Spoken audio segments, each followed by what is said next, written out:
revenu minimum de dignité. Nous avons fait l'annonce le week-end dernier lors de notre assemblée. Ça a été commenté de part et d'autre. Donc, pour nous, à l'état actuel, depuis notre indépendance, bien avant, ça n'a pas existé. Donc, il faut commencer par quelque chose. Ce revenu, je sais, il est peu, mais il faut le financer.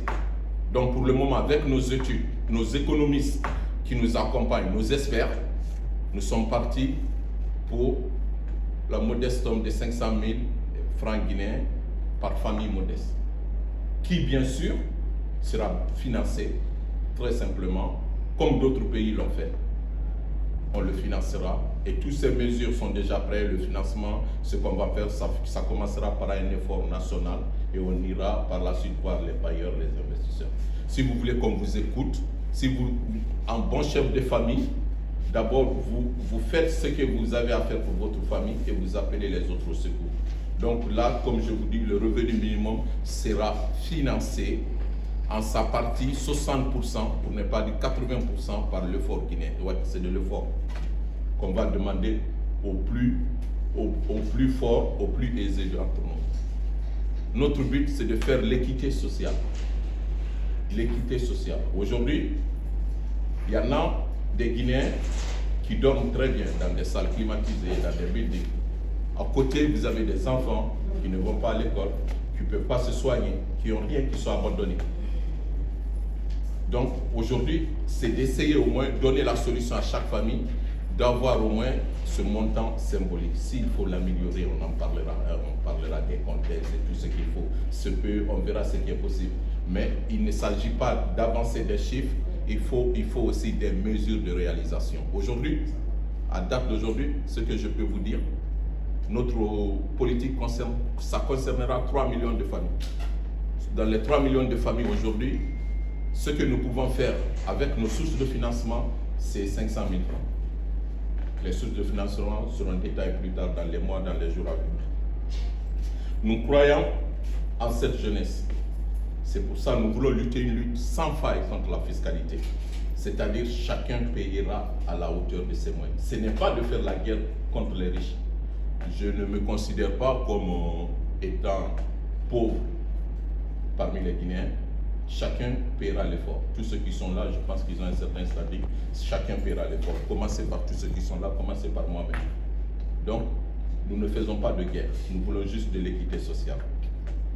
Donc, et ceci n'est pas un slogan politique, mais c'est une stratégie.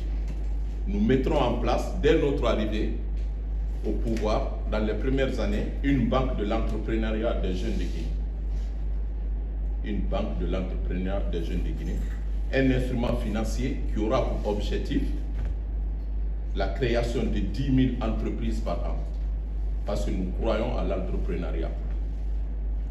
Si vous regardez dans le monde entier, tout ce qui arrive à la richesse, c'est l'entrepreneuriat.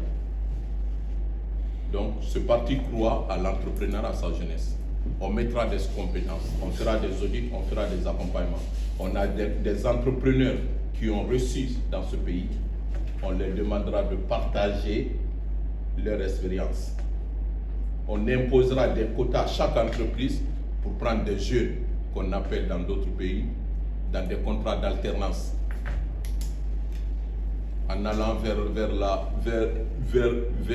l'enseignement technique. Car aujourd'hui, tout le monde ne peut pas être académicien, tout le monde ne peut pas être des Bac plus 5, Bac plus 6. Nous avons une main-d'œuvre, il faut que l'enseignement technique soit mis en valeur. L'enseignement technique, vous terminez, vous commencez par auto-entrepreneur, vous faites votre activité. Donc aujourd'hui, nous voulons mettre ça en place, une banque d'entrepreneuriat pour les jeunes, avec une moyenne, on va dire, par projet, et d'un montant de 15 millions. Donc là aussi, il est chiffré. Il est chiffré. Pour le mettre en place, on sait ce qu'il faut. Par stratégie, nous rentrerons plus en détail au moment venu. Et on sait le coût que ça représente. Cette banque, vous aurez des entrepreneurs privés qui ont fait, vous aurez la société civile, vous aurez des banquiers, vous aurez des experts, des auditeurs. C'est du sérieux qu'on veut faire. On fait un diagnostic, on sait de quoi on parle. Nous sommes des techniciens, des technocrates. Aujourd'hui, on sait, on n'a pas la solution à tout, mais on sait comment mener à bien un projet, on sait comment construire une entreprise, on sait comment accompagner les gens jusqu'à l'aboutissement, jusqu'au premier bilan d'une entreprise. Car nous voulons les jeunes qui deviennent des employeurs, des innovateurs et des bâtisseurs. Chaque jour, chaque jeune, une solution, une compétence. C'est ça notre projet. Vive le PJDG, vive l'équité sociale. Je vous remercie.